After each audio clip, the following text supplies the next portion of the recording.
છેલ્લા 6 વર્ષમાં 10 લાખ ભારતીયોએ પોતાની નાગરિકતા કેમ છોડી દીધી? શું તમે ક્યારે વિચાર્યું છે કે કોઈ વ્યક્તિ પોતાના જન્મસ્થળને કાયમ માટે કેમ છોડી દે છે? ભારત જેવા દેશમાં જ્યાં સંસ્કૃતિ, ઇતિહાસ અને પરિવાર સાથેનો સંબંધ ખૂબ જ લાગણીશીલ માનવામાં આવે છે, ત્યારે જો 6 વર્ષમાં 10 લાખથી વધુ લોકો ભારતીય નાગરિકતા છોડી દે તો એ એક નહીં અનેક સવાલ થાય છે.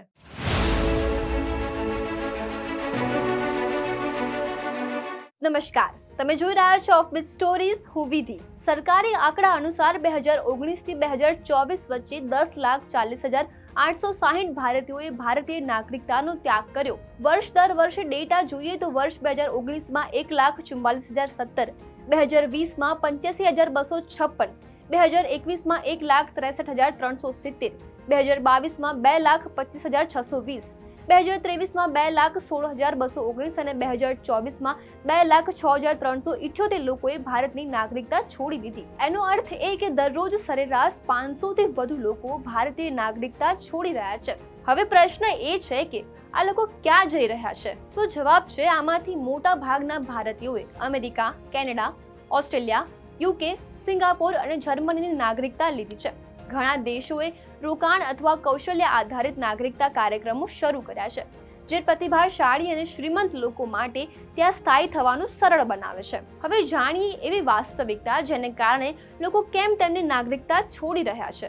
સારી જીવનશૈલી અને સુવિધાઓ, સ્વચ્છતા, સુરક્ષા, સારી આરોગ્ય સેવાઓ અને પારદર્શક વ્યવસ્થા લોકોને આકર્ષે છે. કારકિર્દી અને શિક્ષણની તકો, વિદેશી કંપનીઓમાં નોકરીઓ, બાળકો માટે વિશ્વ કક્ષાનું શિક્ષણ આ સપનાઓને સાકાર કરે છે.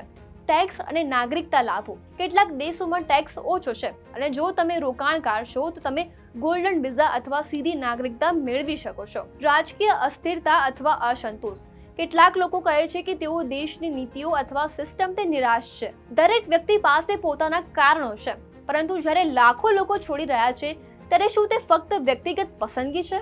નિષ્ણાંતો આ બાબતને બ્રેન ડ્રેન તરીકે પણ જોઈ રહ્યા છે. જ્યારે ડોક્ટરો, એન્જિનિયરો, વૈજ્ઞાનિકો, આઈટી પ્રોફેશનલ અને ઉદ્યોગ સાહસિકો દેશ છોડીને જાય છે ત્યારે તે ફક્ત વ્યક્તિગત નાગરિકોનું નુકસાન નથી, પરંતુ દેશ માટે પ્રતિભાનું નુકસાન છે. અને આને જ બ્રેન ડ્રેન કહેવામાં આવે છે, એટલે કે પ્રતિભાનું દેશ છોડીને જવું. ભારતની શિક્ષણ પ્રણાલી પર અબજો ખર્ચ કરવામાં આવે છે, પરંતુ જ્યારે આ જ લોકો વિદેશમાં ટેક્સ ચૂકવે છે અને કંપનીઓ શરૂ કરે છે ત્યારે અન્ય લોકો તેનો લાભ મેળવે છે. હવે જાણીએ ભારતીય નાગરિકતા ત્યાગ કરવાની પ્રક્રિયા. નાગરિકતાનો ત્યાગ કરવા માટે વ્યક્તિએ www.indiancitizenship.online.nic.in પર અરજી કરવાની રહેશે. આ પછી તેમના મૂળ પાસપોર્ટ અને અન્ય વિગતોની ચકાસણી કરવામાં આવશે.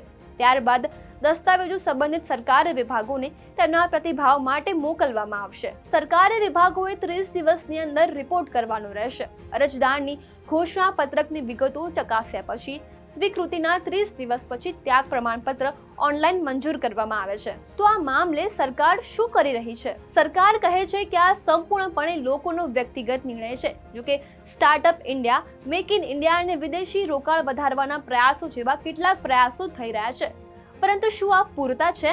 જો દેશે પ્રતિભાને જાળવી રાખવી હોય તો ફક્ત ભાવનાત્મક બાબતો જ નહીં, પણ સિસ્ટમ, તકો અને સન્માન પણ પૂરું પાડવું પડશે. લોકોને એવું લાગવું જોઈએ કે તેઓ અહીં રહીને તેમના સપના પૂરા કરી શકે છે. કદાચ પછી લોકો વિદેશમાં નહીં જાય, પરંતુ ફક્ત કામ કરવા માટે દેશની બહાર જશે. તેઓ નાગરિકતા છોડશે નહીં. આપણા દેશના આટલા લોકોના નાગરિકતા છોડવા અંગે તમે શું માનો છો? અને શું તમને વિદેશમાં સ્થાયી થવાની તક મળે તો શું તમે ભારતીય નાગરિકતા છોડી દેશો? અમને કમેન્ટ કરીને જણાવો.